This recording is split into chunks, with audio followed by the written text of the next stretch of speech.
కరీంనగర్ జిల్లా తిమ్మాపూర్ మండలం గట్టుదుద్దెనపల్లి సొసైటీ పరిధిలోని మల్లాపూర్ గ్రామంలో నిన్న రాత్రి కురిసిన అకాల వర్షానికి వరి ధాన్యం ఐకేపీ సెంటర్లో తడిసి ముద్దైంది. ఐకేపీ నిర్వాహకులు వడ్లపైన కప్పుకునేందుకు పరదలు టర్బిన్లను ఇవ్వటం లేదని, సంబంధిత అధికారులు కూడా పట్టించుకోవడం లేదని ఆగ్రహం వ్యక్తం చేశారు.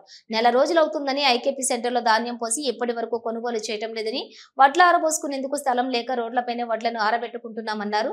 ఇప్పటికైనా ప్రభుత్వం వెంటనే స్పందించి తడిసిన ధాన్యాన్ని కూడా కొనుగోలు చేయాలని రైతులు వేడుకుంటున్నారు.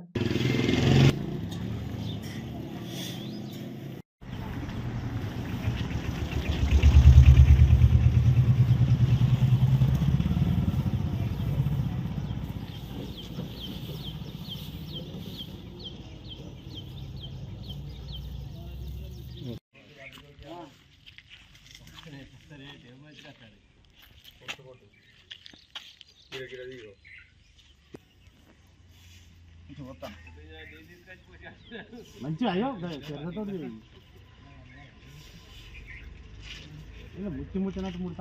తిమ్మాపూర్ మండలం కరీంనగర్ జిల్లా. మాకు ఈ రాత్రి అకాల వర్షం వల్ల ఈ వడ్లన్నీ ఖరాబ్ అయినాయి. ఈ గవర్నమెంట్ ఏదైనా చేసి మమ్మల్ని ఈ రైతులను కాపాడవలసిందిగా కోరుతున్నాము. దయచేసి రేవంత్ రెడ్డి గారిని ఇస్తాం. మేము అడిగేది ఒకటే, ఈ రైతులకు ఇంత కష్టం రాకుండా వచ్చిన సుతం ఇవి పరదలు లేవు, మాకు ఏం లేవు. ఇవి చాలా ఇబ్బంది అవుతుంది. ఈ వడ్ల వల్ల బాగా తడిసి ఖరాబ్ అయినాయి వడ్లు. ఇవి మాకు వర్షానికి ఈ పట్టీలు సుతం ఇస్తలేరు ఎవరు. కొనుగోలు కేంద్రాలలో అంతా ఎప్పుడు గిదే పని, మాకు ఎప్పుడు గిదే కరువు లెక్కన అవుతుంది. మాకు వడ్లు నష్టం.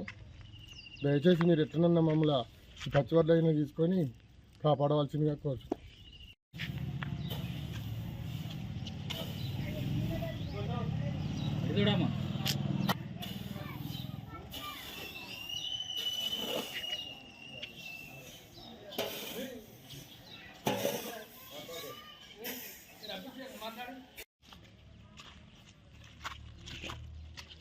మన నీళ్ళు విండేది అయితే నీళ్ళు విండేది